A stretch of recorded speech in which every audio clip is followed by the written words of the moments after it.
নাহমাদুহু ওয়া নুসাল্লি আলা রাসূলিহিল কারীম আম্মা বা'দ। সম্মানিত দর্শক শ্রোতা, পুরুষরা অনেক সময় দেখা যায় বিবাহের সময়ে অথবা বিভিন্ন সময় ঈদের সময় বিভিন্ন অনুষ্ঠানে পুরুষরা হাতের মধ্যে মেহেদি ব্যবহার করেন, পায়ে দেন। এটা কি সঠিক?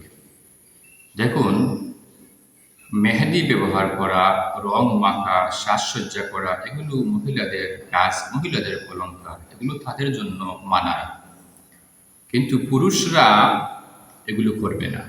এজন্য হাদিসের মধ্যে, তিরমিজির মধ্যে 2787 নম্বর হাদিস, হাদিসটি মিশকাতের মধ্যে আসছে যে পুরুষরা সাজসজ্জার উদ্দেশ্যে হাতের মধ্যে মেহেদি লাগাবে না, পায়ের মধ্যে বা শরীরের কোথাও মেহেদি ব্যবহার করতে পারবে না। এটা নিষেধ, হারাম, গুনাহের কাজ।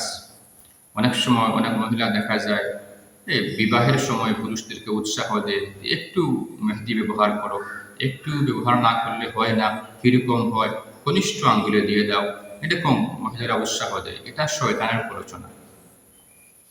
কারণ শয়তান আল্লাহ পাক রব্বুল আলামিনের সাথে চ্যালেঞ্জ করে আসছে, ফালা ইউগাইয়িরুন্না খালাকাল্লাহ। শয়তান বলছে, আল্লাহ, আমি আপনার সৃষ্টির মধ্যে পরিবর্তন আনব।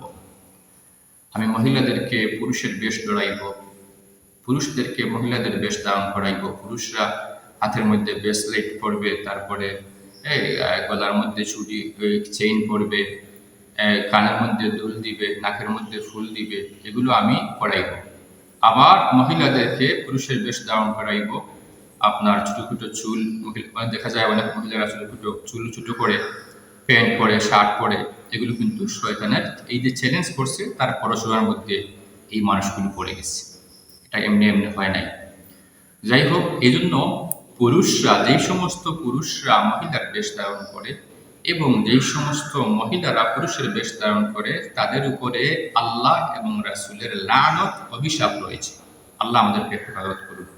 সুতরাং পুরুষরা বিবাহ অনুষ্ঠান হোক অথবা ঈদের সময় হোক অথবা যে কোনো অনুষ্ঠানে পুরুষরা মেহেদি ব্যবহার করতে পারবেন না। এটা নিষেধ, হারাম।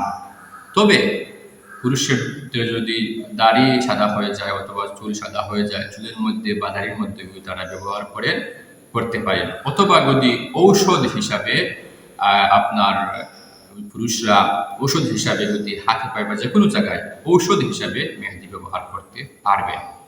এমনকি ফতোয়ার কিতাবের মধ্যে এই যে মেহেদি ব্যবহার করা সাজসজ্জার উদ্দেশ্যে ছোটো ছোটো বাচ্চা, নাবালেগ বাচ্চাদেরকেও মেহেদি লাগানো উচিত নয়। কারণ তারা ছোটোবেলা থেকে এটা লাগিয়ে পরে অভ্যস্ত হয়ে যাবে, পরে বড় হওয়ার পরে দেখা যাবে তারা এটা ছাড়তে পারবে না। এই জন্য ফতোয়ার কিতাবের মধ্যে আসছে যে নাবালেগ ছেলে মেয়েদেরকেও এইভাবে মেহেদি লাগানো উচিত নয়। আল্লাহ তাআলা আমাদেরকে বোঝার তৌফিক দান করুন।